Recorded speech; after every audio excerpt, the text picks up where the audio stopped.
te aho katoa anine e tula ke e te kaungau e te wharehila, te keri mo te tau te upou hila e te malae i ka whika, mo whakahila o te malae whaingau i te waha katoa ani e whaiet o whilawe i pale PTOM.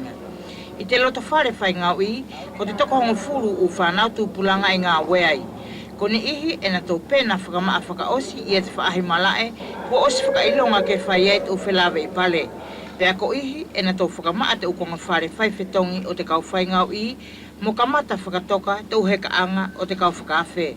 Ko te haho aia rātou taki ke whaaki he pāki taule kareka, mo tarifaki o na tō tehi na mutuanga ane e o mai tahisi mo karetonia i te ahoa pongi. Ne o te whakamaa ai ka whika, pea na tō heke ki te lise, potu aia ka anonofo aia nai, tō telekasio whaingau i o te uwhenua tai.